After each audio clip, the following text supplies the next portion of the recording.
मंगलाचरण के लिए हाथ जोड़ ले। नमो हरिहंताणं नमो सिद्धाणं नमो आयरियाणं नमो वज्रायाणं नमो लोये सवसाहुणं। मंगलम भगवान वीरो मंगलम गौतमो गणी मंगलम कुंद कुंदार्यो जैन धर्मोस्तु मंगलम सर्वमांगल्य मांगल्यम सर्वकल्याणकारकम प्रधानं सर्वधर्माणां जैनं जयतु शासनं जैनं जयतु शासनं जैनं जयतु शासनं। मुनि सकल व्रति बड़ भागी भव भोगन ते वैरागी वैराग्य उपावन माई चिंते अनुप्रेक्षा भाई। इस भवतरु का मूलक जानहु मिथ्या भाव ताको कर निर्मूल अब करिए मोक्ष उपाव।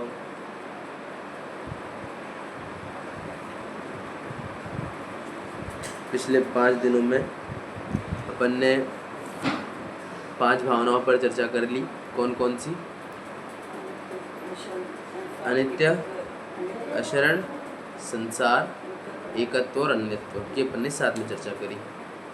तो एक भावना के स्वरूप पे अपन ने बात करी। इससे अपने को एक ही चीज़ समझ आती है कि ये शरीर अनित्य है, इसकी सुरक्षा हम कर नहीं सकते, इसके संयोग से हमें कोई सुख भी नहीं मिलने वाला। ये मैं नहीं हूँ क्योंकि ये मेरा कभी था ही नहीं। जितना हमने अभी विचार करा, 2 तरीके से अपन ने इन भावनाओं में अभी तक विचार करा। पहले जो बाहर में अपने को दिखते थे, स्त्री पुत्र धन धान्य इत्यादि, इन सब का अपन ने विचार करा और देखा कि ये अपने नहीं है।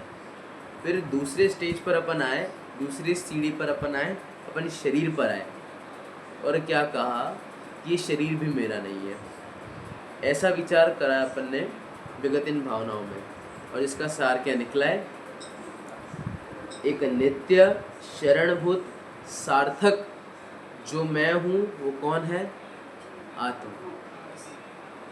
वो ही श्रद्धेय है, ज्ञेय है और ध्येय है, वो ही एक आत्मा। 6 भावनाओं का एक ही हिसार है। ये हुकमचंद जी भारिल, आप लोग नाम जानते होंगे। तो उनकी जो 12 भावना है, उनकी 12 भावना में उन्होंने आखिरी की 2 पंक्तियों में एक ही बात लिखी, ध्रुव धाम की आराधना आराधना का सार है। क्या लिखी? ध्रुव धाम की आराधना आराधना का सार है। ध्रुव धाम, उस ध्रुव का धाम जो नित्य रहने वाला है, ऐसा आत्मा, उसकी आराधना करना ही इन 12 भावनाओं का सार है। इन 12 भावनाओं का सार क्या है? अपनी एक भगवान आत्मा का ही आराधना करना, अपनी एक भगवान आत्मा की आराधना करना, इसके चिंतन मनन में ही लगे रहना, ये ही इन 12 भावनाओं का सार है। अब इनके चिंतन मनन में कैसे लगे रहेंगे? तो सब हमें अपने संयोग, अब जो अपनी परिस्थितियां है ना, अपने को वैसे ही बिठानी पड़ेगी। कैसे बैठेगी? तो हमको निरंतर क्या करना पड़ेगा? स्वाध्याय करना पड़ेगा। क्या करना पड़ेगा? स्वाध्याय करना पड़ेगा। जितना जितना स्वाध्याय में चित्त लगा रहेगा ना, उतना उतना अपनी आत्मा की तरफ मन जाता रहेगा। टोडरमल जी का नाम आप सभी ने सुना होगा, बहुत बड़े विद्वान हुए, अपने जयपुर गए थे। उन्होंने स्वाध्याय करने से, शास्त्राभ्यास करने से तत्काल 10 लाभ लिखे। शास्त्राभ्यास करने से तत्काल 10 लाभ, मतलब पढ़ते पढ़ते या प्रवचन सुनते सुनते अपने को 10 लाभ होते हैं, बैठे बैठे ही। क्या? हाँ, 10 लाभ होते हैं। उसमें से एक होता है अतीन्द्रिय सुख की उत्पत्ति होती है। अतीन्द्रिय सुख की, वो जो भोग कर जो अपने को सुख की उत्पत्ति होती है ना, जिसको अपन कम दुख का नाम दे के आए थे कल, वो सुख नहीं मिलता। जो सुख होता है वो मिलता है। फिर क्या? 5 इंद्रियों से विरक्ति होती है, 5 इंद्रियों से विरक्ति होती है, जो अपन छोड़ना चाहते हैं ना उनसे विरक्ति होती है। 4 कषाएं छूटती है, 5 पापों में प्रवृत्ति कम होती है, संयम की ओर आगे बढ़ते हैं। और भी बहुत लिखा कि लोक के चराचर पदार्थों का ज्ञान होता है, ऐसे इन शास्त्र वो आ गए, वो कषाय में आ गया, पाप में आ गया, तो इनसे छूटते हैं, इसलिए स्वाध्याय करने की प्रेरणा दी। आप अपन जो प्रवचन सुन रहे हैं अभी, ये भी स्वाध्याय ही है। स्वाध्याय खाली ग्रंथ खोल के पढ़ना नहीं है। क्या कहा? स्वाध्याय खाली ग्रंथ खोल के पढ़ना नहीं है। स्वाध्याय के 5 अंग कहे। क्या कहे? 5 अंग: वाचना, प्रच्छना, अनुप्रेक्षा, आमनाय और धर्मोपदेश। क्या कहा? वाचना, प्रच्छना, अनुप्रेक्षा, आमनाय और धर्मोपदेश। एक एक करके आते हैं। वाचना माने ये जो पढ़ते हैं अपन शास्त्र जी जो अपन पढ़ते हैं वो वाचना है। अब वाचना करने के बाद यदि कोई शंका खड़ी हो गई तो भैया अपने आसपास के साधर्मियों से अपन ने पूछा कि इसका क्या मतलब है। तो प्रश्ना माने पूछना, वो पूछना भी स्वाध्याय है। और पूछना ऐसा नहीं कि किसी आलतू फालतू संबंध में पूछा, नहीं, तत्व के संबंध में पूछना। जैन दर्शन में, जैन जिनवाणी में जो बात लिखी है उसके संबंध में पूछना, वो तो प्रश्ना कहलाता है। मुनियों का जो प्रवचन आता है ये भी एक स्वाध्याय है। हाँ, ये भी स्वाध्याय। इसके बाद फिर आता है अनुप्रेक्षा। भैया जो हमने पढ़ा और जो हमने फिर पूछकर उनसे सुना, क्या करना? उसका चिंतन करना। अनुप्रेक्षा मतलब उसका चिंतन करते जाना। वो क्या है? वो अनुप्रेक्षा नाम का स्वाध्याय। देखो स्टेज कैसे बढ़ती जा रही है। खाली पढ़ना नहीं, आप सामने वाले से प्रश्न पूछ रहे हो, वो भी स्वाध्याय। इसके बाद क्या कि आप जो निरंतर विचार कर रहे हो, जो अपना निरंतर विचार चल रहा है, वो भी स्वाध्याय है। मतलब आप खाना बनाते बनाते आपको विचार चल रहा है, वो आप उस समय स्वाध्याय कर रहे हो। आप कितनी गजब की बात है। खाना बनाते बनाते विचार चल रहा है अपना, वो स्वाध्याय हो रहा है अपना, तो कितनी गजब की बात है। तो ये हुआ अनुप्रेक्षा नाम का स्वाध्याय। फिर विचार करने के बाद जो निर्णय हुआ, विचार करा अपन ने कि जीव और शरीर ये दोनों भिन्न है, जीव और शरीर दोनों भिन्न है, ऐसा जो निर्णय हुआ, उस निर्णय को बार बार दोहराते रहना। क्या करते रहना? दोहराते रहना। वो आमनाय नाम का स्वाध्याय। अनुप्रेक्षा और आमनाय चिंतन होता है। तो ये चिंतन मनन स्वाध्याय है साहब, अपने को पता नहीं चलता। अपन को लगता है कि बैठ के कुछ करना, पढ़ना, सुनना, प्रवचन सुनना ही स्वाध्याय। ये है स्वाध्याय, पर ये ही स्वाध्याय नहीं है। अपन निरंतर दिन में तत्व के संबंध में जो विचार करते हैं वो भी स्वाध्याय है। वो तो बात तो ऐसी है कि ग्रंथ पढ़ने से ज़्यादा ग्रंथों पर विचार करेंगे ना, तो वो आत्मानुभूति की ओर पास में ले जाएगा। तो विचार तो पढ़ के ही करना पड़ेगा ना, ये बात तो पढ़ना पड़ेगा। पढ़ना तो पड़ेगा, उसकी उसी को ही नहीं है, पर पढ़ना ही लोगों को लगता है ना कि पढ़ने से ही स्वाध्याय होगा। फिर वो क्या करते हैं, एक टाइम निकालेंगे कि भैया हम दिन में 1 घंटा स्वाध्याय करेंगे। फिर होता क्या, उसमें कभी कभार दिन में 1 घंटा स्वाध्याय कर नहीं पाते। दिन में 1 घंटे का टाइम स्लॉट डिसाइड कर लिया था कि 9 से 10 रोज स्वाध्याय करेंगे अपन।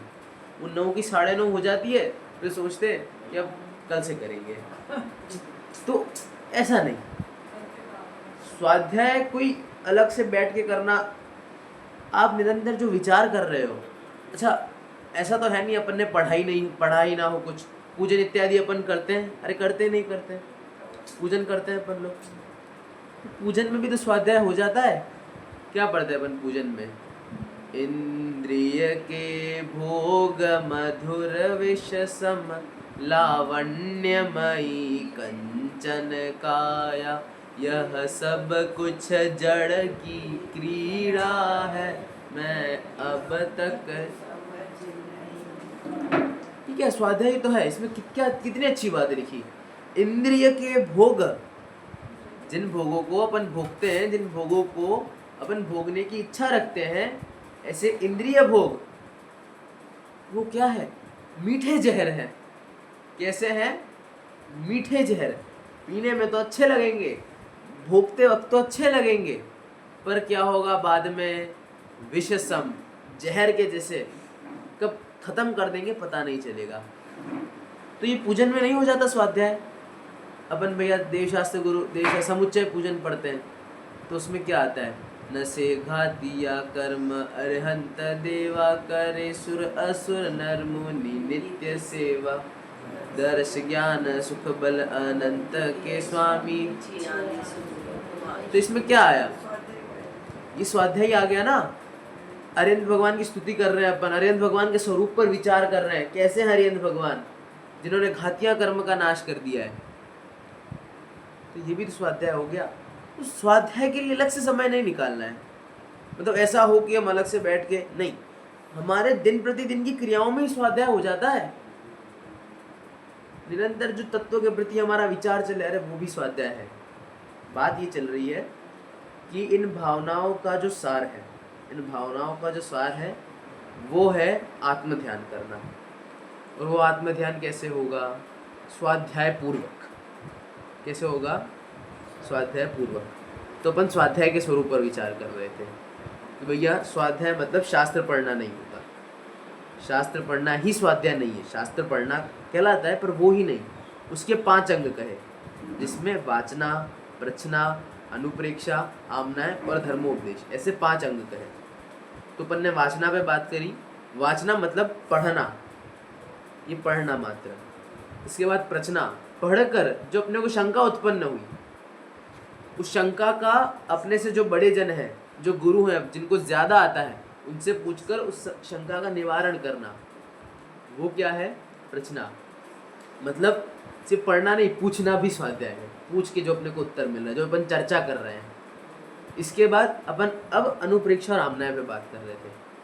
ये जो निरंतर विचार चलता है तत्वों के प्रति हमारा, पढ़कर पूछकर अब जो हम विचार कर रहे हैं, वो भी स्वाध्याय है।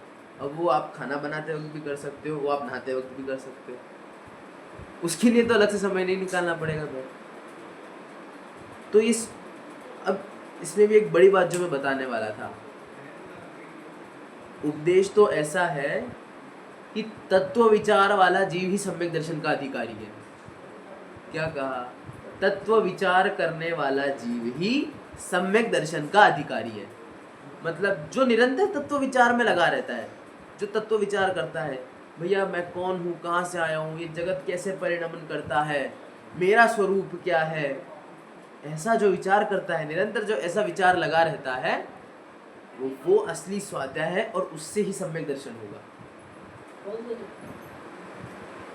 होता है, हमको भी कभी कभार होता है कि भैया दिन भर के काम से फ्री होके फिर करें ये सब, शांति से निर्विकल्प होके बैठ के करें, ऐसे विचार आते हैं। पर ऐसा नहीं है, हमें इसे ही स्वाध्याय ना समझ लें। हम बैठे, हम भैया कुछ चल रहा है, हम कुछ काम चल रहा है हमारा, पर अचानक से विचार आया, भैया ये जीव द्रव्य क्या है, इसका स्वरूप क्या है, अच्छा गुण वाला है, ये ज्ञान गुण वाला है। तो ये जो विचार हो रहा है, ये स्वाध्याय है। इसका मतलब स्वाध्याय के लिए अलग से टाइम निकालना पड़ेगा। और देखना, अब ये स्वाध्याय हो गया, अनुप्रेक्षा, आमनाय हो गया, फिर आता है धर्मोपदेश। फिर क्या आता है आखिरी में, धर्मोपदेश। मतलब ये जो हम प्रवचन सुन रहे हैं, ये जो मैं प्रवचन दे रहा हूँ, ये धर्मोपदेश नाम का स्वाध्याय है। पर ये धर्मोपदेश नाम का स्वाध्याय कब होगा, जब हम पुरानी 4 स्टेप से गुजरेंगे। पहले वाचना करेंगे, प्रचना करेंगे, फिर चिंतन करेंगे, फिर ये धर्मोपदेश नाम का स्वाध्याय है। ये 5 स्वाध्याय, ये 5 प्रकार, ये 5 तरह के स्वाध्याय हैं। मतलब स्वाध्याय के 5 अंग हैं, 5 प्रकार से अपन स्वाध्याय कर सकते हैं। और फिर अब धीरे धीरे जैसे जैसे हमारा विचार बढ़ेगा, फिर क्या होगा, ये जो संयोग दिखते हैं हमको बाहर में, उनसे धीरे धीरे विरक्ति होगी, धीरे धीरे हम लोग छूटेंगे और कब अपनी आत्मा में लग जाएंगे और सम्यक दर्शन हो जाएगा। ये सम्यक दर्शन होता है तो ऐसे कोई अलग से सीख नहीं आ जाते सर पर। हम सभी हाँ अपनी बात चल रही थी, स्वाध्याय तत्व विचार करने वाला जीव ही सम्यक दर्शन का अधिकारी होता है। तो इस सम्यक दर्शन जो होता है कोई अलग चीज नहीं है, अपने अपने में से ही पता नहीं कोई सम्यक दृष्टि बैठा हो। सम्यक दृष्टि जीव कोई एकदम अलग नहीं होगा, एकदम ऐसे सभी ये प्रतिमाधारी अनुमोदन। देखिए अपने साथ ही बैठे हैं ना, कोई अलग अलग तो दिख नहीं रहे, कोई अलग एकदम सफेद कपड़े। ये अपने वो है ना सुनील सागर जी, उनके मतलब पहले से ही सर में सारी इज्जत नहीं। अच्छा बढ़िया। वही बात है कि जो प्रतिमाधारी श्रावक होते, सम्यक दृष्टि श्रावक होते हैं, श्रावक श्राविका, वो कोई अलग नहीं दिखते। सम्यक दृष्टि के सींग, सर पे कोई सींग नहीं उग जाते हैं, वो दिखाएगा सम्यक दृष्टि है। सम्यक दृष्टि हमारे बीच में ही बैठा होगा कोई, हमको थोड़ा ना पता चलेगा, क्योंकि उसकी चक्रवर्ती सम्यक दृष्टि होता है। अपने को पता चलता है कि उसकी बाहर की क्रियाओं से। अपने को एक बार को विचार करो, सम्यक दृष्टि जीव और 6 खंड जीतने जा रहा है, 96,000 रानियां हैं उसके पास। लगता प्रैक्टिकल लगता है सम्यक दृष्टि जीव ये कर सकता है। इसलिए बाह्य क्रियाओं से अपन सम्यक दर्शन का अपन कोई अनुमान नहीं लगा सकते। अरे नरकों में सम्यक दृष्टि होते हैं, कहाँ पे? नरकों में, नरकों में सम्यक दृष्टि होते हैं।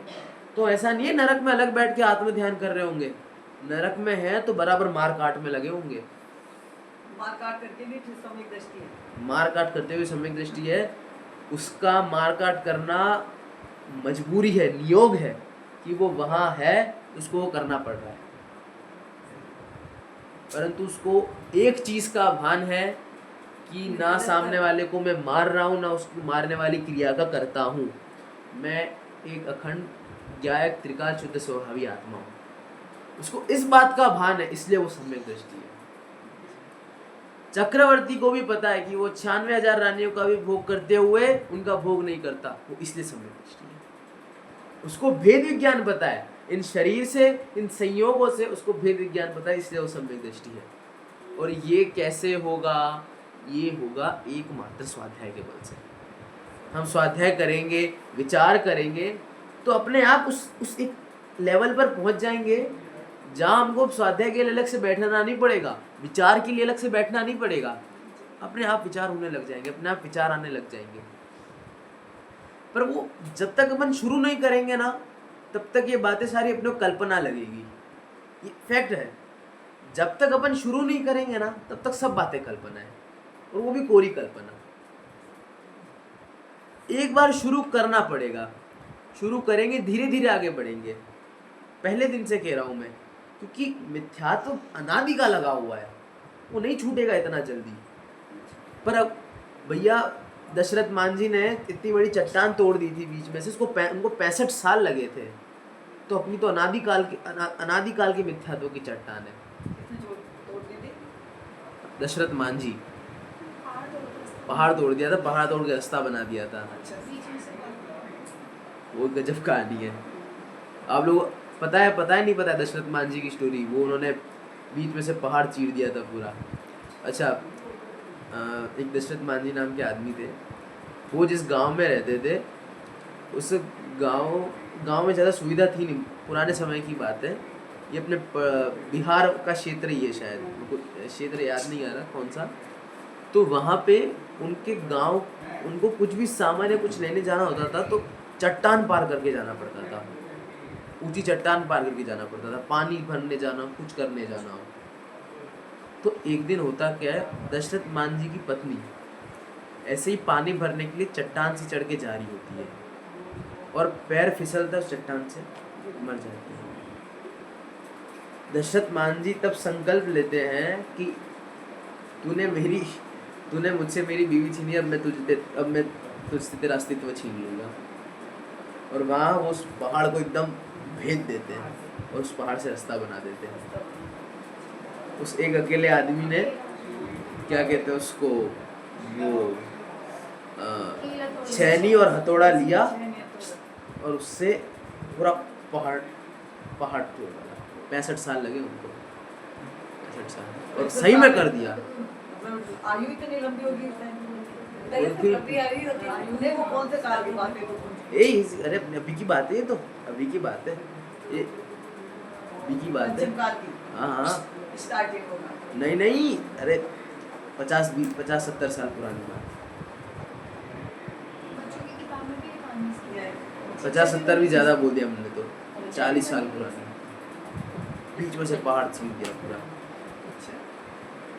सारे गांव वाले पागल हो गए। हाँ सारे गांव वाले पागल हो मूवी गए। मर गई, पागल हो गए, तो पहाड़ पे बैठे मूवी आई है द माउंटेन मैन नाम से एक मूवी है, अच्छा मूवी भी है। मेरे को बताना तो ये है हाँ कि उनको वो पहाड़ तोड़ने 65 साल लगे, और अपने में जो मिथ्यात्व का पहाड़ है वो अनादि काल का है। तो सोचो इतने बड़े पहाड़ को अनादि से जो पहाड़ बनता जा रहा है उसको तोड़ने में कितना टाइम लगेगा। इसलिए अपन शुरू करेंगे धीरे धीरे शुरू करेंगे, तो इस भाव में नहीं तो अगले भाव में टूट ही जाएगा। ज़्यादा टाइम नहीं लगेगा, 1-2 भाव लगेंगे। और ज़्यादा पुरुषार्थ कराना अपन ने, इसी भाव में पूरा पुरुषार्थ लगा दिया, एड़ी चोटी का जोर लगा दिया, तो इसी भाव में टूट जाएगा, इसी भाव में सम्यक दर्शन हो जाएगा, अगले भाव के लिए भी नहीं उठना पड़ेगा। तो जो इसी भाव से अपने को सम्यक दर्शन हो गया, अब अगले भाव में जहाँ जाओ वहाँ दुख का नाम ही नहीं। कितने अब संसार से दुख गायब हो चुका है आपका, सम्यक दर्शन हो गया है तो आपका संसार से दुख गायब हो चुका है। बस जो दुख है, जो थोड़ा सा दुख बचा है, वो आपके राग के उदय का दुख है, वो भी धीरे धीरे चला जाएगा। अपन ने इतना बड़ा पहाड़ तोड़ दिया है, उसके बाद अब बीच में छोटे मोटे कंकड़ आएंगे, वो अपने लिए कोई समस्या नहीं बनने वाली। तो इसलिए सम्यक दर्शन प्रकट हो जाए, कर दें अपन, वो श्रेष्ठ काम है। और सम्यक दर्शन प्रकट करना चाय बनाने से भी आसान काम है। सम्यक दर्शन प्रकट करना चाय बनाने से भी आसान काम है। बताया था ना मैंने एक दिन, कैसे भैया चाय बनाने के लिए अपने को गैस का स्टोव लगता है, तपेली लगती है, गैस लगती है, फिर चाय छानने के लिए छन्नी लगती है, पानी, दूध सब लगता है। सम्यक दर्शन प्रकट करने के लिए क्या, एक अपना आत्मा, और वो भी अपने पास है, उसको जान लो, सम्यक दर्शन हो जाएगा। इतना सा। और वो आत्मा, उसको कैसे जानेंगे, तो पहले भोगों से विरक्त होना पड़ेगा। अरे आसान तो पढ़ रहे ना, प्रवचन तो कठिन नहीं हो रहे ना, बात तो कठिन नहीं पड़ रही ना, बात कठिन हो रही है तो और सरल करते हैं अपन। ये भोगों से कैसे छूटेंगे अपन, तो इसके लिए अपन इन 12 भावनाओं का चिंतन करते हैं। अब समझ आ रहा है 12 भावनाओं का चिंतन क्यों करना है? समझ आ रहा है कि नहीं आ रहा है? 12 भावनाओं का चिंतन क्यों करना है? कि भैया मूल लक्ष्य क्या है अपना? मूल लक्ष्य क्या है? मोक्ष। सम्यक दर्शन तो मोक्ष की राह पे चलेंगे, सम्यक दर्शन, सम्यक ज्ञान, सम्यक चारित्र, तीनों हो जाएंगे। मूल लक्ष्य क्या है अपना? मोक्ष, अनंत सुख की प्राप्ति। वो कैसे होगा? तो मोक्ष तो होता है भैया मुनि दीक्षा पूर्वक, दीक्षा धारण करके ही मोक्ष होगा। दीक्षा धारण करने के लिए लाना पड़ेगा वैराग्य। क्या लाना पड़ेगा? वैराग्य लाना पड़ेगा, वीतरागता लानी पड़ेगी। वो वैराग्य कैसे आएगी? तो कहा वैराग्य उपावन माई, चिंते अनुप्रेक्षा भाई। अब जो सम्यक दर्शन वाली सब बात कह रहा हूं मैं, आपने इन 12 भावनाओं का चिंतन करा तो सम्यक दर्शन हो जाएगा। क्योंकि इंसान को जब समझ आ जाएगा कोई मेरा नहीं है, खाली एक आत्मा ही मेरे लिए योग्य है, तो वो उसका ध्यान क्यों नहीं लगाएगा? जब भैया अपने को समझ आ जाता है कि आँख गर्म है, उसमें हाथ नहीं डालना है, तो कौन डालता है उसमें हाथ? क्यों कोई डालेगा उसमें हाथ? ये तो अपन इतनी बार सुन के नहीं छोड़ पा रहा है। इसका कारण ये है कि अनादि से लगा हुआ है, और अपन ने कभी इस पे गहराई से विचार ही नहीं किया है। अगर गहराई से विचार करा होता तो अपना भी नाम लिस्ट में आ चुका होता। किसकी लिस्ट में? सम्यक दर्शन की लिस्ट में। बनने सम्यक दर्शन के लिए साहब ऐसा कोई जरूरी नहीं है कि आपको पुरुष होना जरूरी है, हो जाएगा सम्यक दर्शन, स्त्री पर्याय में भी हो सकता है। सम्यक दृष्टि स्त्री पर्याय में उत्पन्न नहीं होता, पर सम्यक दर्शन स्त्री पर्याय में उत्पन्न हो जाता है।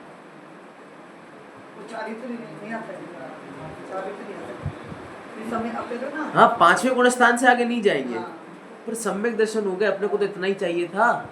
तो धीरे धीरे सब हो जाएगा, धीरे धीरे सब हो जाएगा। एक बार जो अनंत काल है उसको अर्धपुद्गल परावर्तन मात्र करना है। ये क्या कह दिया मैंने? ये क्या कह दिया, समझ आई बात? एक फैक्ट है ये। सम्यक दर्शन जब प्रकट हो जाता है तो जो अपना अनंत संसार था ना, अनंत संसार, अनंत मतलब जिसका कोई अंत नहीं है, उसका अंत करीब आ जाता है। अंत करीब आ जाता है माने अर्धपुद्गल परावर्तन काल मात्र। 5 परावर्तन होते हैं, द्रव्य क्षेत्र काल भव भाव, ये 5 परावर्तन होते हैं। द्रव्य क्षेत्र काल भव भाव, ये 5 परावर्तन होते हैं। इसमें पहला द्रव्य परावर्तन, जिसको पुद्गल परावर्तन भी कहते हैं। तो वो पुद्गल परावर्तन के भी 2 भेद हैं। तो उसमें आधा पुद्गल परावर्तन जब पूरा हो जाए ना, तो वो जितना टाइम है उतना टाइम का ही संसार रह जाता है। मतलब सीधा सा इतना समझे तो वो अनंत से असंख्यात पर आ जाता है। मतलब जो संसार कभी खत्म ही नहीं होने वाला था वो खत्म होने वाला है। अनंत में असंख्यात भी असंख्यात, अरे अनंत में से असंख्यात, अनंत में से असंख्यात कोई छोटी बात नहीं है। बस अब बाकी तो क्या है, चारित्र मोहनिया है, चला जाएगा, उसके लिए ज़्यादा मेहनत नहीं करनी पड़ेगी। बस एक अपने को ये मिथ्यात्व पे मेहनत करनी थी, मिथ्यात्व पे अपन ने मेहनत कर ली, मिथ्यात्व चला गया, बस अब सब हो जाएगा। यही बात सोचकर स्वाध्याय में लगना। क्यों? स्वाध्याय परमं तपः, तपसा निर्जरा, और निर्जरा से मोक्ष। क्या कहा? स्वाध्याय क्या है? परम तप है, और तप से क्या होती है? निर्जरा होती है, और निर्जरा क्या? मोक्ष का कारण। बस स्वाध्याय से मोक्ष कैसे कनेक्टेड है? स्वाध्याय क्या है? तप है, तप से ही निर्जरा होगी, और निर्जरा से क्या हो जाएगा? मोक्ष। इतनी सिंपल सी बात। शॉर्ट रूप में ना मिथ्यात्व का मिथ्यात्व किसकी स्वरूप है? मिथ्यात्व किसको कहते हैं? पल रुधिर राधमल थैली की कसव सादिते मैली, नव द्वार भय घिनकारी, असि देह करे किम यारी। ये मिथ्यात्व है। असि देह करे किम यारी, इस देह से जो यारी है, यारी माने गहरा ममत्व भाव। ममत्व भाव माने ये मेरी है, मैं ही इसकी संभाल कर सकता हूँ, मुझे इसको रोज घिस घिस के नहलाना है, क्रीम पाउडर लगाना है, श्रृंगार करना है, ये करना है, वो करना है, इसके साथ संभाल के लिए दुनिया भर का पैसा कमाना है, दुनिया भर के संयोग जोड़ के रखने हैं। अरे जरा सा पैदल नहीं चल सकते इसलिए गाड़ी रखनी है। इसके लिए, इसके ममत्व से इसको अपना मान रखा है, ये सबसे बड़ा मिथ्यात्व है। जबकि ये अपनी है नहीं, अपन है तो आत्मा, अपन है क्या? अपन है तो आत्मा, पर इसको अपना मान रखा है, यही मिथ्यात्व है। मिथ्यात्व की परिभाषा जब हम लोगों को पढ़ाई जाती है, कोई भी मिथ्यात्व की परिभाषा पढ़ता है तो उसको एक ही चीज बताई जाती है, क्या है? उल्टी मान्यता का नाम मिथ्यात्व है। वो तो है ही। उल्टी मान्यता का नाम क्या है? उल्टी मान्यता माने वस्तु का जैसा स्वरूप है उसको वैसा नहीं मानकर उल्टा मानना। ये जो शरीर है इसका स्वरूप है स्पर्श रस गंध वर्ण वाला, ये जानता देखता नहीं है, ये शरीर जानता देखता नहीं। पर उल्टी मान्यता, उल्टी मान्यता क्या माना? मैं शरीर से ही देखता हूँ, मैं शरीर से ही जान पाता हूँ। ये क्या है? ये मिथ्यात्व। इसी मिथ्यात्व को तोड़ने का नाम है, ये है अग्रहित मिथ्यात्व। और आपने जो कहा कौन सा? उल्टे देव शास्त्र और गुरु को मानना, वो है ग्रहित मिथ्यात्व। मिथ्यात्व है वो 2 प्रकार का होता है। मिथ्यात्व क्या? 2 प्रकार का होता है। कौन सा? ग्रहित और अग्रहित। शरीर को अपना मानना, शरीर को अपना मानकर, अब वो ये शरीर की बात नहीं है, नरक में भी शरीर को अपना माना था, देवगति में भी देव के शरीर को अपना माना था, तिर्यंस में भी वो कीड़े बने थे ना अपन, उस कीड़े के शरीर को भी अपना ही माना था। तो इस शरीर को अपना मानना ये अनादि का मिथ्यात्व है। मैं जो बार बार कह रहा हूँ ना अनादि का मिथ्यात्व, उसको चोट मारनी पड़ेगी, वो चोट शरीर मेरा नहीं है, इस पे ही मारनी है। इसके बाद एक मिथ्यात्व होता है ग्रहित मिथ्यात्व। ग्रहित हाँ अब ये अग्रहित है, शरीर को अपना मानना, उल्टी मान्यता, ये अग्रहित है। फिर एक होता है ग्रहित मिथ्यात्व। एक क्या होता है? ग्रहित मिथ्यात्व। ग्रहित मिथ्यात्व क्या होता है? इस भव का जो हो, इस भव का माने एक अग्रहित मिथ्यात्व होता है वो अनादि से चल रहा है, और एक ग्रहित मिथ्यात्व होता है वो अपन जिस भव में हो ना उस भव में मिलता है अपने को। देवगति में होंगे देवगति में मिलेगा, नरक में होंगे तो नरक का ग्रहित मिथ्यात्व होगा। वैसे ही मनुष्य गति का मिथ्यात्व क्या है? तो रागी देशी देवी देवताओं को पूजनीय मानना, रागी द्वेषी देवताओं की पूजा करना। मतलब अब क्या कहें, इतना अच्छा जिन धर्म चिनागम मिला, इतने अच्छे समागम मिले भैया। वीतरागी देव मिले। कौन मिले? वीतरागी देव मिले, जिन्होंने ये बताया, क्या बताया कि संसार नहीं है सुख का कारण। उनको छोड़ के अपन कहाँ जा रहे हैं? रागी द्वेषी देवी देवताओं के पास जा रहे हैं, जो खुद हाथ में तलवार इत्यादि लेकर घूमते हैं, जो खुद किसी गाड़ी पर सवारी करते हैं, किसी जानवर की सवारी करते हैं, जो खुद में ही इतने भयभीत हैं, अब उनके पास जाते हैं अपने दुख दूर करने। ऐसे रागी द्वेषी देवताओं को, उनके द्वारा कहे गए शास्त्रों को, उनको जो मानने वाले हैं उनकी अनुमोदना करना, ये सब ग्रहित मिथ्यात्व में आता है। अपना जो 6 डाला है उसके दूसरे ढाल को आप पढ़ोगे तो आपको ग्रहित और अग्रहित मिथ्यात्व का स्वरूप समझ आ जाएगा। वो अलग विषय हो जाएगा, अपना भी अशुचि भावना पे विचार करना है। इतनी बात क्या उठी थी, अपने को प्रकट करना है सम्यक दर्शन।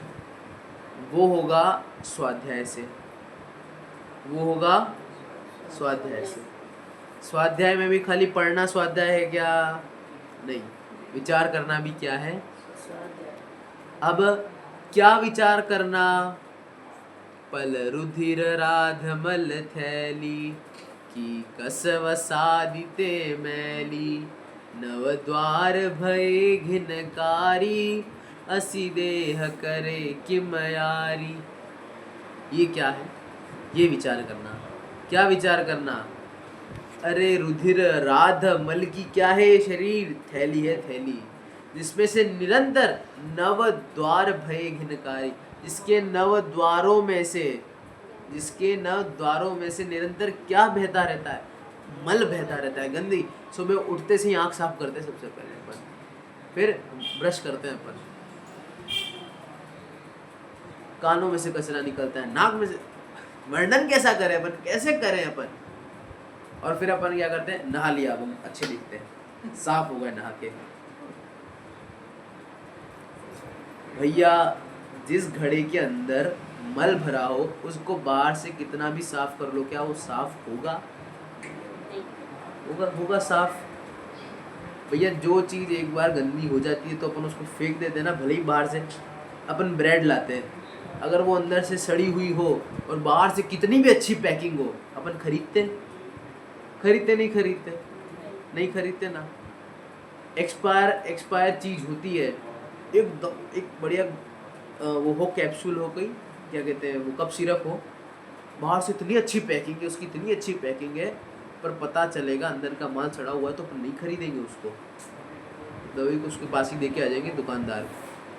वैसे ही ये शरीर जिसको अपन ने अपना मान रखा है, अरे ऐसा आप कितनी सफाई कर लो, अंदर से तो कभी झांकोगे तो पता चलेगा कितनी खून बहता रहता है निरंतर। खून के साथ मांस का ढेर, हड्डियों का ढांचा। अरे अपन किसी को देख लेते हैं कहीं कटा हुआ तो अपनी आंखें बंद हो जाती है, और फिर अगर ये मान्यता रह रही है कि हम नहाने के बाद साफ हो जाते हैं, छोड़ दे नहाना फिर कल से। ना साफ तो होते नहीं है नहाने से, क्या करना है नहा के? छोड़ दे कल से नहाना। बताओ क्या करना? छोड़ दे कल से। आप लोग बताओ, हाँ या ना? ऐसा भले ही साफ नहीं हो सकता, पर बाहर में लौकिक शुचिता भी 8 प्रकार की बताई, जिसमें जल शुद्धि कही। भले ही बाहर से स्वच्छ नहीं हो सकते, पर बाहर की गंदगी लेके थोड़ा ना मंदिर दर्शन करने जाएंगे, बाहर की गंदगी लेके थोड़ा ना शास्त्र पढ़ने बैठेंगे। बैठेंगे क्या? नहीं बैठेंगे। इसलिए थोड़ी एक वो औपचारिक शुद्धता चलती है, पर वो औपचारिक शुद्धता से ही अपने को शुद्ध नहीं मान लेना। अरे शौच धर्म के संबंध में भी हमने बहुत बड़ी भ्रांति पाल रखी है। शौच धर्म को भी हमने नहाने धोने तक सीमित कर दिया है। शौच धर्म के दिन हमारी कितनी मान्यता रहती है, अच्छे से बढ़िया नहा लो और मंदिर चले जाओ बढ़िया साफ सुथरे होकर। शौच धर्म तो आत्मा का धर्म था, अपन ने उसको शरीर से जोड़ दिया। अपनी आत्मा में चारों कषायों का अभाव होना शौच धर्म था, अपन ने क्या कर दिया, शरीर के मैल का अभाव होने को शौच धर्म मान लिया। ये बाहर के मैलों कितना भी साफ कर लो नहीं साफ होगा। अरे इस देह के संयोग में जो वस्तु पल भर आएगी वह भी मलिन मल मूत्रमय दुर्गंधमय हो जाएगी। भैया अपन ने पूरे मर्यादा वाले आटे से, मर्यादा वाले घी से, और हलवा बनाने के लिए जो सामग्री लगती है एकदम मर्यादा वाली, समझ गए मर्यादा कैसी, 8 पहरे वाला घी, एकदम तुरंत पिसा हुआ आटा, ऐसे अपन ने बहुत बढ़िया उसका वो आटे का उशीरा बनाया, हलवा बनाया, हलवा ही कहते हैं ना, हलवा बनाया, एकदम शुद्ध है, एकदम शुद्ध है, मर्यादा वाला। उसको एक बार मुंह में डाल के निकाल लो, कोई देखेगा वापस? कोई देखेगा उसको वापस? क्यों साहब, मर्यादा वाला है वो तो। अरे अब भी आटा पीसा था उससे बना है, कोई वापस देखेगा नहीं उसको। अरे इस देह के संयोग में जो वस्तु पल भर, अपन नाखून काटते तो छूना पसंद नहीं करते उसको, नाखून काटते, बाल काटते तो आके नहाते सबसे पहले। भैया ये तो अपने शरीर का था, अब अपना ही अंग था, फिर क्यों? वही इसलिए कहा, इस देह के संयोग में जो वस्तु पल भर थोड़ी सी देर के लिए भी आएगी वह भी मलिन मल मूत्रमय दुर्गंधमय हो जाएगी। अरे अपन चंदन इत्यादि लगाते हैं, उसके बाद उसको साफ करते हैं, नीचे गिर जाता है, देखते तक नहीं है अपन छने हुए पानी से नहा रहे, मान लो अपन छने हुए पानी से नहा रहे, वो पानी हो जाता है ना गंदा, साफ सुथरे कपड़े पहनते गंदे कैसे हो जाते हैं भाई साहब। इस देह के संयोग, अरे कोई कितनी भी साफ वस्तु हो, पर इस देह का जैसे ही संयोग मिल गया नहीं बचने वाली, वह भी मलिन मल मूत्रमय दुर्गंधमय हो जाएगी। फिर भी क्या, फिर भी हम क्या कर, फिर भी ये बात पता होने के बाद भी कैसी भूल करते हैं हम, जिसके श्रृंगारों में मेरा यह महंगा जीवन घुल जाता, अत्यंत अशुचि जड़ काया से इस चेतन का कैसा नाता। हमको भैया अपन सब मेकअप लगाने के बाद भी उतार देते हैं, कौन रहने देता है मेकअप भी ज्यादा देर, चेहरे पे जलने लग जाता है वो। क्या करेंगे ऐसी बनावट का, दिखावे का क्या करेंगे, दिखावा कहाँ ले जाना है। जो एक वो बात है कि भैया कहीं जा रहे हैं तो वहाँ थोड़ा ढंग से, सही ढंग से तैयार होकर जाना पड़ता है, पर उससे मान करने लग जाना, ये हम सबसे सुंदर दिख रहे हैं, उसको अपने मान का कारण बना लेना, तो एक ही उपदेश है भैया, क्रीम और पाउडर चेहरे को निर्मल नहीं मलिन बनाता है, हो साम्य भाव जिससे चेहरे पर वह चेहरा शोभा पाता है। कितना भी क्रीम और पाउडर लगा लो, पर अंदर में मान की कालिमा लगी होगी। क्या कहा मैंने? मान की कालिमा, मान का कालापन अगर लगा होगा ना, तो कितना भी क्रीम और पाउडर लगा लो नहीं सुंदर लगने वाले। अरे इतना तो अपन समझ जाते हैं, अपन इतना तो अपन बोल देते हैं, बहुत दिखावा करते हैं, अंदर में देखो बहुत मान छुपा है, बहुत कसाई जीव, मायाचारी लोग हैं, ये तो अपन समझ जाते हैं। तो अपन इसको दूसरे तक ही बोले, अपन तक क्यों नहीं सीमित करते? अपन क्यों अपनी हर बात दूसरों के लिए रखें? संसार से दूसरों को निकालना है, खुद को निकालना है। अपने जैन दर्शन में, जैन धर्म में सबसे पहले अगर उपदेश दिया गया है तो वो अपने लिए दिया गया है साहब। दूसरों के लिए तो दे देना उपदेश, पर पहले अपना कल्याण करना। एक बहुत बढ़िया गाथा आती है, आदहिदम का दव्वम, आदहिदम का दव्वम जदि सक्कदी परहिदम्पि का दव्वम, आदहिद परहिदादो आदहिदम सुट्ठु का दव्वम। क्या कहा? आत्महित, सुनना जरा, ऐसा नहीं जो पंडित जी शास्त्र की बात बोल रहे तो कोई गहरी होगी। आत्महित मेरा हित वही करने योग्य है। पर जब मैं सम्यक दृष्टि हो गया हूँ, पर क्या कहा, जब मैं सम्यक दृष्टि हो गया हूँ तो अब परहित भी कर सकता हूँ। पर जब ऐसी बात आई कि आत्महित और परहित इन दोनों की बात आती है, तो मुझे अगर किसी बात को चुनना होगा तो मैं आत्महित ही चुनूंगा। अपना जिनागम तो बहुत सेल्फिश है साहब, बहुत सेल्फिश है, पर उसी समय कहता है कि दया भी धर्म है। ये बातें खूबसूरती है अपने जिनागम की। पहले अपने पे दया कर लो, फिर दूसरों पे दया अपने आप हो जाएगी। अरे जब अपने को पता चल जाएगा मैं किसी को सुख दुख नहीं दे सकता, तो मैं क्यों किसी के परेशान क्यों करूंगा, किसी के पास ही क्यों जाऊंगा? जब मुझे ऐसी भावना आ गई कि सब मेरे समान ही जीव द्रव्य है, अरे जैसा मैं हूं वैसे ही सब है। भैया मेरे पास जो आत्मा है आपके पास ही वो आत्मा है ना। अरे कुछ है क्या, ऐसा है क्या मेरे आत्मा में जो अनंत ज्ञान है वो आप लोगों के अनंत ज्ञान से ज्यादा है? ऐसा है क्या? अरे नहीं है ऐसा। मेरे में जितना अनंत ज्ञान है उतना ही अनंत ज्ञान आप में है। और जब मुझे ऐसा पता चल गया कि सारी आत्माएं बराबर हैं, तो मैं क्यों किसी से राग द्वेष करूंगा? फिर तो सहज ऐसी भावना उठेगी कि प्रेम भाव हो सब जीवों से, गुणी जनों में हर्ष प्रभो, करुणा स्तोत्र बहे दुखियों पर, दुर्जन में मध्यस्थ विभो। सब जीवों में प्रेम भाव सहज आएगा। और ये प्रेम भाव कोई वो वैसा प्रेम नहीं होता जो हम कहते हैं। प्रेम भाव मतलब सबका आत्महित करते हुए चलना, ये है प्रेम भाव। और ये अपने आप होगा, पर पहले अपना आत्महित करना। बात आ रही कि पहले अपना वो करो, पर को मत देखो, पड़ोसी को भी मत देखो। हाँ। कभी पड़ोसी के साथ कोई प्रॉब्लम आई बाई चांस, और अपन कहें कि भाई ऐसे उसी में लगे रहो, तो पड़ोसी में लगे रहो। वही बात मैं कह रहा हूँ। पड़ोसी, मान लो कोई कहीं पड़ोसी की हेल्प करनी पड़े तो हम करेंगे ऐसा, पर पड़ोसी की हेल्प करेंगे क्या?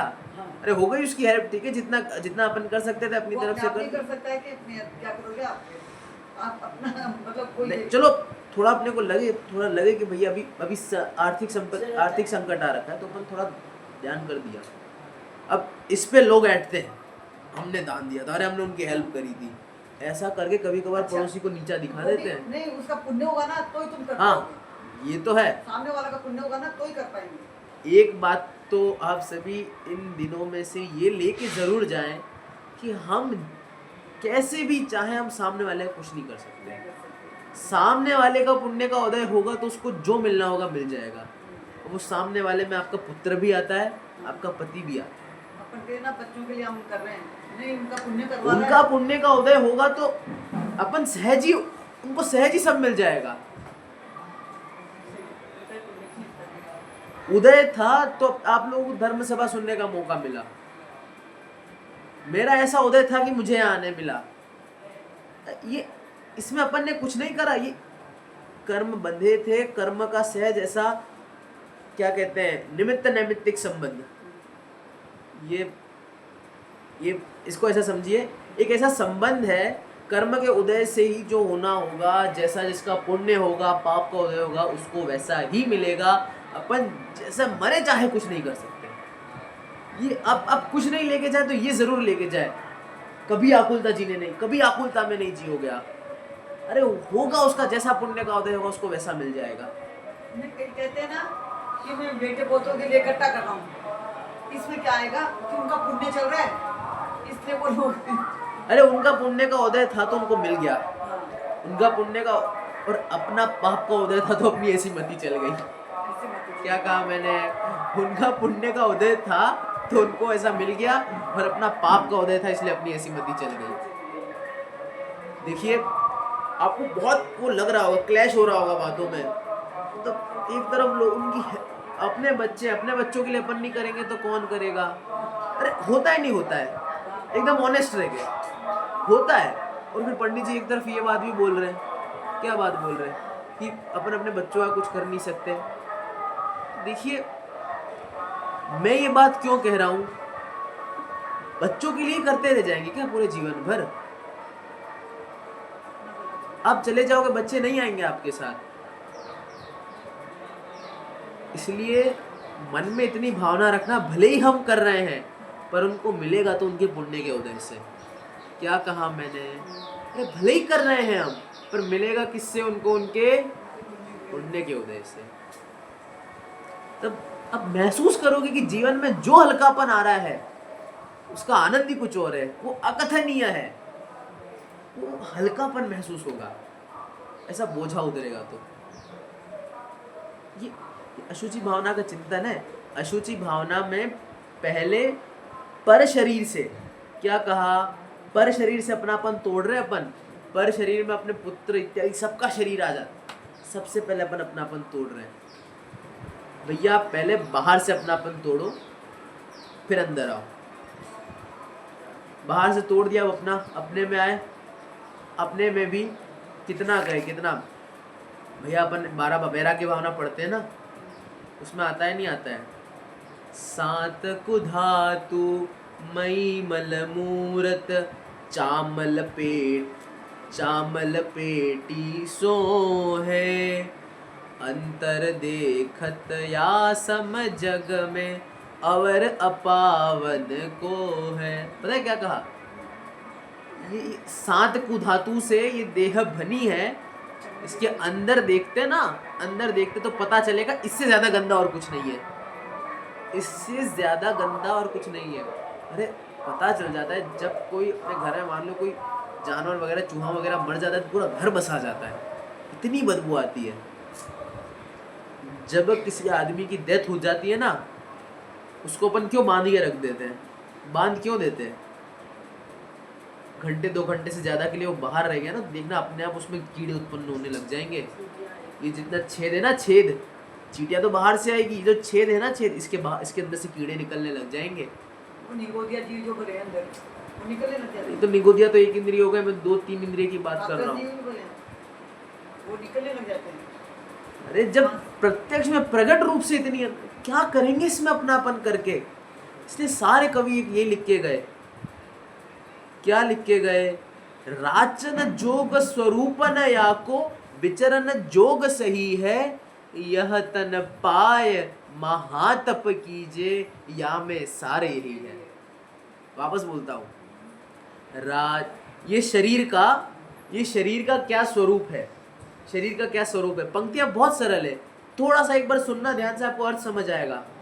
राचन जोग स्वरूप नया को विचरण जोग सही है, यह तन पाय महातप कीजे, या में सार यही है।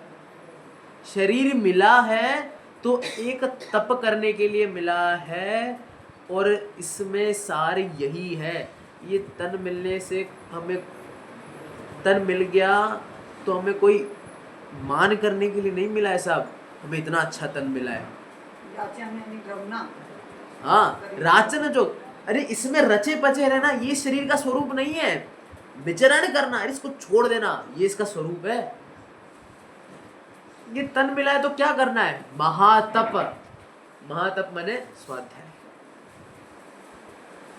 यह तन पाए महातप कीजे, या में सारे ही है। जब ये बात का विचार होगा ना तो समाधि और सरल हो जाएगी। आचार्यों को, मुनियों को जब समझ आ जाता है कि अब ये शरीर खत्म हो गया है, अब इससे तप भी नहीं कर सकते अपन, तब समाधि धारण कर लेते हैं। तब क्या करते हैं वो? समाधि, तब समाधि धारण करते हैं। और समाधि धारण करते हैं तो कोई ढिंडोरा नहीं पीटते हैं। आचार्य श्री ने समाधि धारण करी थी, कब करी थी आज तक नहीं पता चला किसी को। लोगों को उनकी समाधि के 2 से 3 दिन पहले पता चला था कि आचार्य समाधि में। बताओ, समाधि कोई ढिंडोरा पीटने वाली चीज नहीं है। दुनिया भर को बता दिया समाधि है, हमारी समाधि है। तो वो ही बोलते हैं उनकी समाधि चल रही है, उनकी समाधि चल रही है, आचार्य की समाधि चल रही है, ऐसा होता है। अरे आचार्य श्री की तो किसी को पता भी नहीं चलने वाली थी ना, आचार्य श्री के अलावा और किसी को नहीं पता थी कि उनकी समाधि चल रही है। समाधि का असली स्वरूप तो ये है, समाधि अपने लिए ली जाती है, बाहर में अपना मान पुष्ट करने के लिए नहीं ली जाती। समाधि के स्वरूप पर भी बहुत विचार करने की जरूरत है। अपने ही मित्रों में, अपने ही थोड़े पक्षों में एक 3 वर्ष की लड़की को उसकी मृत्यु होने वाली थी, फिक्स था, उन्होंने उसको समाधि दिलवा दी। अब उसको भूख लग रही है, प्यास लग रही है, उस 3 साल की बच्ची को क्या पता क्या होता है समाधि। तो एक सबकी अपनी एक बात होती है, समाधि पर भी बहुत विचार करने की आवश्यकता है। अपनी इन्हीं भूलों के कारण समाधि को ढिंडोरा बना दिया है अपन ने। जो एक जना समाधि लेगा पूरी दुनिया में फैला देगा कि मैंने समाधि ली है। एक बार केस हो चुका था अपन लोगों पे, बहुत लंबा केस चला था, जिसमें अपने को समाधि लेने से जैनों की समाधि पर सरकार पाबंदी लगाने वाली है।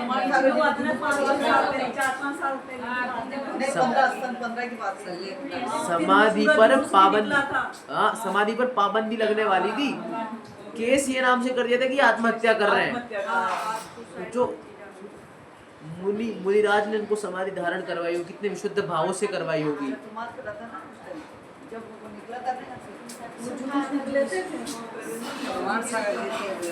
तब ये कहा, इसलिए अब ये समाधि का विषय अलग हो जाएगा। अपन तो ये बात कर रहे हैं कि जब अपने को इस देह का स्वरूप बराबर समझ आ जाएगा ना, अपने आप समाधि धारण हो जाएगी और अपने आप समझ आ जाएगी क्या करना है इस देह को संभाल कर। अरे इसकी संभाल करके ऐसी कितनी देह मिल गई और ऐसी कितनी देह छोड़ दी।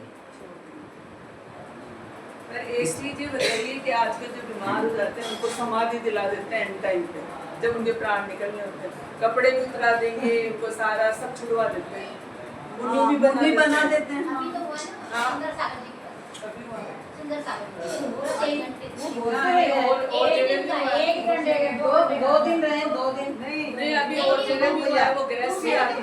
जब तक उनको भी समाधि दिलवाई। जब तक एक बार चर्या नहीं होती है ना, मुनियों की चर्या या माता जी की चर्या, हार की चर्या, जब तक वो मुनि नहीं कहलाते और माता जी नहीं कहलाते। थोड़ा साइंस में रहते हैं। अब ऐसे तो साइंस में थे वो, तो पानी के लिए पूछा उनको, पानी के लिए पूछा उन्हें, और ये त्याग है, कैसे बन जाते उसके बाद में दिया नहीं। अब देखो, आपका प्रश्न ये है कि एंड में उनको मुनि बना के उनकी समाधि करवाई, ये गलत है या सही है, आप ये पूछना चाह रहे हैं। देखिए, समाधि कैसी अवस्था में ली जाती है? संलेखना जिसको अपन कहते हैं। श्रावकाचार्य जी में लिखा, उपसर्गे दुर्भिक्षे जरसि रुजायाम च निप्रतिकारे धर्माय तनु विमोचनम माहु संलेखना मार्या।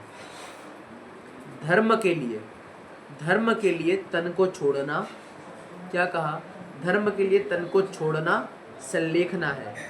कैसी अवस्था में? जब भैया आप पर कोई उपसर्ग हो रहा हो, उपसर्ग में, दुर्भिक्ष में मतलब महामारी के वक्त में, जरसी बुढ़ापे में, रुजायाम किसी बीमारी में, और ये सब भी जब निहि प्रतिकार है, जब इनका भी प्रतिकार संभव ना हो। प्रतिकार मने इनका निवारण संभव ना हो। अब निवारण संभव नहीं था उनका, आप लोगों ने कहा 2 महीने, कितने घंटे में? 2 दिन, 3 रात और 2 दिन। पता चल गया था बीमारी का प्रतिकार नहीं है, उन्होंने सब त्याग दिया। धर्माय तनु विमोचन, धर्म के लिए सब त्याग दिया, संलेखना कहते हैं इसको। अब दूसरी बात, सही है या गलत? तो देखिए, आचार्य ने, अपन इस पे ऐसा कुछ नहीं बोलते, क्योंकि समाधि जो दिलवाते हैं वो हमेशा गुरु ही दिलवाते हैं। गुरु किस विचार से दिलवा रहे हैं, गुरु विचार जानते हैं अपने। गुरु और जो समाधि धारण करने वाला जीव है वो जानता है, बाकी और कोई नहीं समझ सकता है गुरु ने किस विचार से समाधि दिलवाई होगी। सही गलत पे तो ये विचार रखना, सही गलत पे तो ये विचार रखना। और तीसरी बात, भरत चक्रवर्ती ने मुनि दीक्षा धारण करी थी। मुनि दीक्षा धारण करते के अंतर मुहूर्त में उनको मोक्ष हो गया था।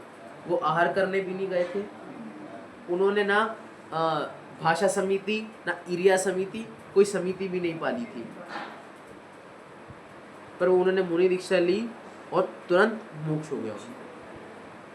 तो मुनि दीक्षा लेकर आहार करने जाना और ये चर्याएं पालना ये आवश्यक नहीं है। तो वो चतुर्थ काल था, उसमें भाव भी ऐसे शुद्ध होते थे। उनको पूछते हैं पहले कि तुम्हें लेना है क्या, हमारे वो मना कर देता पूछा तो था होता कि था। आहारचर्या के बिना पूछा था महाराज जी से कि आहारचर्या होगी तो ये मुनि दीक्षा पूरी कहलाएगी क्या, तब उन्होंने ये एग्जांपल दिया था भरत चक्रवर्ती। महाराज चक्रवर्ती कि हाँ, उन्होंने क्योंकि- इधर मुनि दीक्षा ली और उनको इस तुरंत काल में केवल ज्ञान हो गया। वो तो अब चलो, उस काल की बात है। काल की देते हैं। अब काल की बात है तो ऐसा समझना, जो नियम होते हैं वो त्रिकाल होते हैं। मुनि धर्म में संयम अनिवार्य है। मैंने क्या कहा, मुनि धर्म में संयम अनिवार्य है, तप अनिवार्य नहीं है। एक बार तो दशा में नहीं बोला था, जब तक क्रिया नहीं होना एक बार तो वो मुनि इसलिए मैंने कि तुमको पर विचार तो करें अपन, भरत चक्रवर्ती के साथ चले गए अपन। देखिए, सुनते हैं अपन, सुन के अपना भी विचार चलना चाहिए, क्योंकि एक आदमी जब कोई बात कहता है तो वो उसके मत से कहता है। मैं यहाँ जितनी बात बता रहा हूँ ये सब मेरे चिंतन के अनुसार बता रहा हूँ। आप जितनी उस बात को समझ पा रहे हैं, आपका जितना चिंतन है आप उस बात से समझ पा रहे हैं। समझ आ रही नहीं आ रही है बात? वो तो घर में रहते हुए बैरागी थे ना, तो घर में रहते हुए भी बैरागी थे। दीक्षा तो ऐसे ही भावों से ली जाती है। पहले दीक्षा ले ली फिर वैराग्य आया? नहीं। अरे पहले जीव को कितने 10-10, 15-15 साल में इतना वैराग्य उमड़ता है, 10-15 साल तक वो इस बात का विचार करता है, तब जाके दीक्षा लेता है। दीक्षा चुटकियों का खेल नहीं है साहब, बहुत वैराग्य आता है उसके बाद दीक्षा ली जाती है। कभी कभार वो वैराग्य 3-3, 4-4 भवों तक चलता है। क्या कहा? वैराग्य 3-3, 4-4 भवों तक चलता है, फिर सामर्थ्य आती है तो दीक्षा ली जाती है। देखिए, समाधि का ये जो प्रकरण है, अपन जो बात उठा रहे हैं, ये है, ये प्रकरण भी है, इस पे भी चर्चा करने वाला प्रकरण है। पर यहाँ समाधि की बात अपन क्यों ले रहे हैं भैया? जब अपने को पता चल गया इस स्वरूप, इस देह का स्वरूप क्या है, यह तन पाए महातप कीजिए यहाँ में सार यही है। और जब पता चल गया इस देह का कोई अब मतलब ही नहीं है, छोड़ दो इसको, ये इस देह का स्वरूप है। उनके अंतिम 2 घंटे बचे थे, उनको पता था कि देह से कुछ नहीं होने वाला। अब उन्होंने प्रसन्नता से इस देह को विदा करा, अपनी आत्मा में लीन हो गए। समाधि इसको कहते पूछा था हैं। उनसे कि आप नहीं, कुछ लोगे, पिछले भाव का पुण्य उन्होंने नहीं चलता है। पानी वानी सबके लिए बना नहीं के चलेगा चले, इसमें। कुछ नहीं लूंगा। इसी भाव का पुण्य तो नहीं है, पिछले भाव का पुण्य क्या होगा?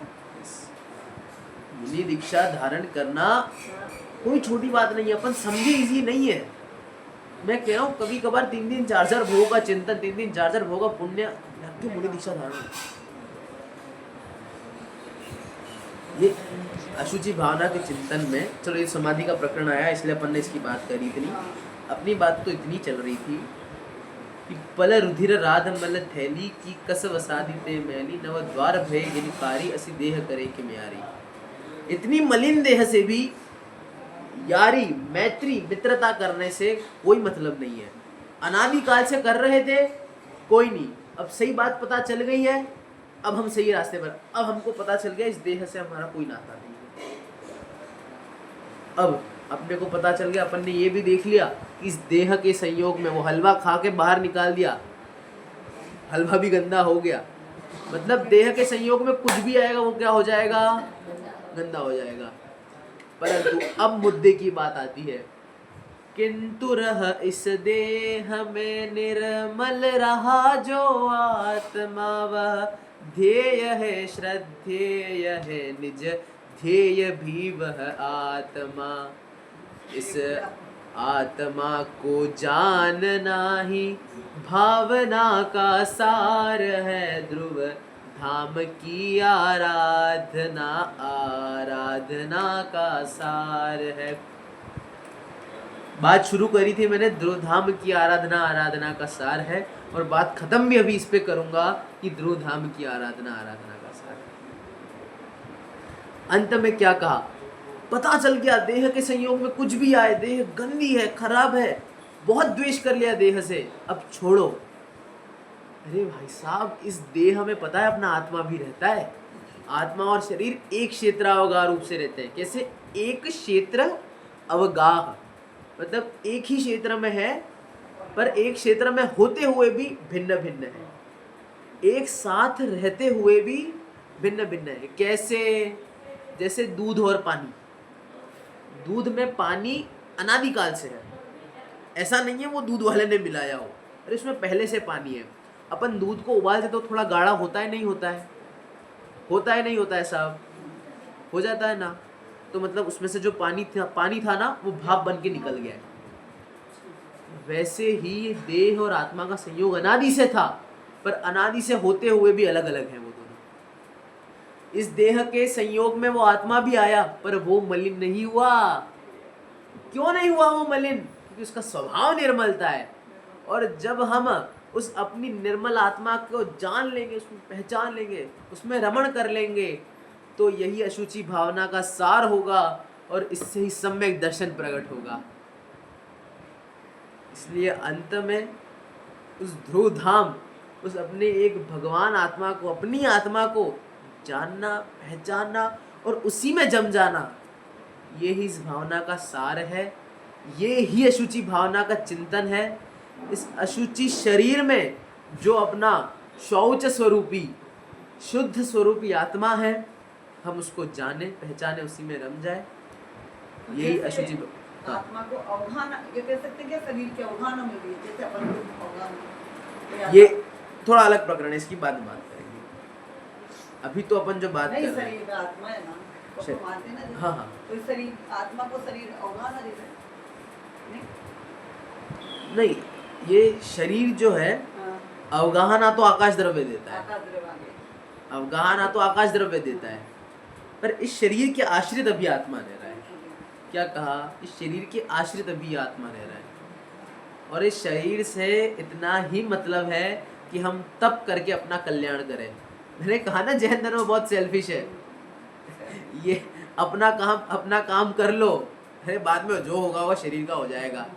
हमको पता चल गया हमारा काम हो गया है, अपना काम हो गया, अब उम्र भी बहुत हो गई है, अब शरीर वरी साथ नहीं दे रहा, अब ले लेंगे हम समाधि। सीधा सा हिसाब हो गया, हमारा काम सम्यक दर्शन हो गया हमको। सब शरीर, अब शरीर से भैया तब भी नहीं कर पा रहे, उपवास करने जितनी भी शक्ति नहीं बची, स्वाध्याय करने जितनी भी शक्ति नहीं बची, छोड़ो शरीर को। अब हम शांति से सब घर वालों को छोड़कर, सब भोजन पानी छोड़कर, समाधि धारण करना भी एक प्रक्रिया है। आप श्रावक आचार्य जी का 10वां संलेखनाधिकार, कौन सा 10वां संलेखनाधिकार पढ़ोगे तो, नहीं इसमें, ये श्रावक आचार्य जी में इसमें पढ़ोगे तो उसमें समंत भद्राचार्य ने बहुत इजी समाधि मनन की प्रक्रिया लिखी है।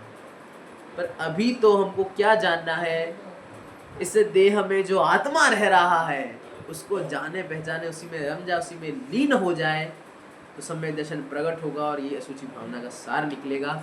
इसलिए हम उस आत्मा को जाने, पहचाने, उसी में रम जाए, इसी भावना के साथ।